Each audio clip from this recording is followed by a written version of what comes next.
All right, so in this demonstration lecture, what I want to do is try and take you through a key transformative period, a shift from the principles of mercantilism, which we've talked about before, and how we're shifting to capitalism. So I want to take us through mercantilism as just sort of a brief recap, and then help you see, using this, why capitalism is a shift in global economic patterns. So begin with mercantilism.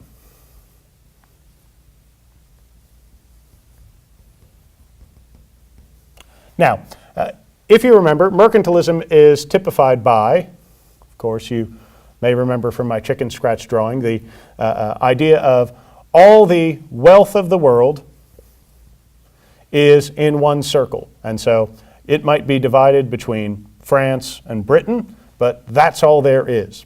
And so if France wanted to acquire more wealth, it would have to take it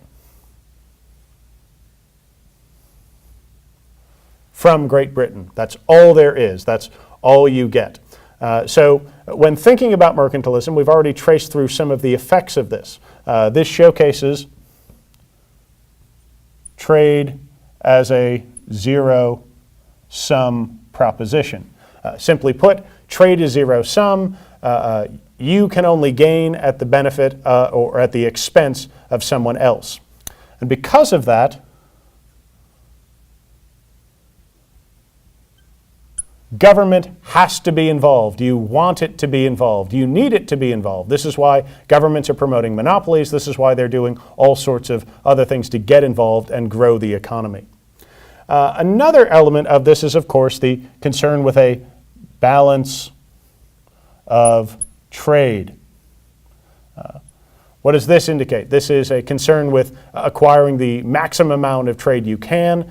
This is a concern with, for example, trade benefits the mother country. And thus, the real goal behind all of this is to acquire money, and lots of it. The goal is to acquire. The goal is to hoard. The goal is to get as much money as possible, because with that, you'll be able to build your country, build your economy, and the like. So this is mercantilism. We've talked about this before. I want to try and highlight this as a way of saying, well, how do we shift to something different that's capitalism, and how do we see that in operation? So follow with me, and I'll try and take you through capitalism. Okay. So in looking at capitalism, we have something different going on. In capitalism, we have a different view of the world. And so the best way to take you through it is another graph. So let's suggest that this is all the wealth of the world. You have Germany, Russia, France, and Britain. And each one has some wealth. Let's just suggest that France is doing particularly well. And let's say Germany, as we'll talk about a little bit later, really wants its place in the sun, really wants to improve its economy, and it wants to improve its wealth. Well, what happens? Well, Germany could increase its wealth. Use a different color. And this is the new situation. And I'm using this as a way of really trying to highlight something important. This isn't a pie chart. There isn't a maximum amount of wealth. And that's one of the real keys behind capitalism. The view of wealth is transformed. Simply put, wealth is relative, not absolute. So what that means is you can have an entirely different relationship with these other countries. Germany doesn't have to be constantly at odds with Russia, and Russia at odds with France, and France at odds with Britain, etc., etc. Instead,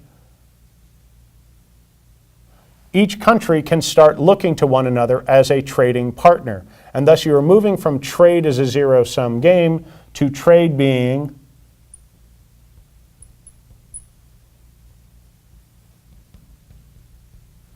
mutually beneficial. It opens up our new attitude towards trade. This is why, for example, people start to care about free trade. The idea of free trade only really exists if you believe in capitalism and believe in this sense of wealth. If you will, because there's no pie of wealth out there, thus you can conceive of new visions of how to gain wealth and how to improve yourself. You don't have to think that Russia is working against you and you have to go after them or anything else. It's not that there is no competition, but the competition is now one in which you can compete, but without the sense that there is simply a zero-sum situation.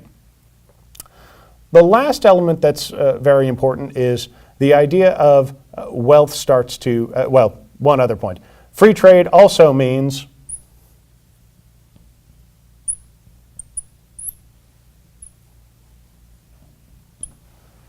little role for government. If you remember, mercantilism is all about promoting government monopolies. British East India Company, Dutch East India Company. That all goes away. This is the era of laissez-faire capitalism. Let it alone. Leave it alone. Let the businesses operate. Let them be able to trade German businesses with British businesses and leave them be. They're going to produce wealth. Government, get out of the way.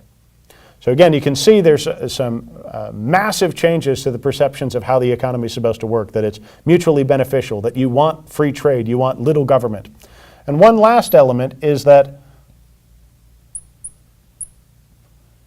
capitalism transforms money. Before, as I noted, the purpose of money was about acquisition. You wanted to get as much of it as possible, hoard it, prove that you were powerful, prove that you were important. Maybe you might use it, but really the goal about that beneficial balance of trade and all the like was to acquire and hoard. A transition comes from capitalism and capitalist impulses. Simply put, money is now about use. I'll try and give it an example. Right now, you might look at gas prices, and what you would do is maybe use an app on your phone, the whole purpose being to try and find the cheapest gas possible. Why?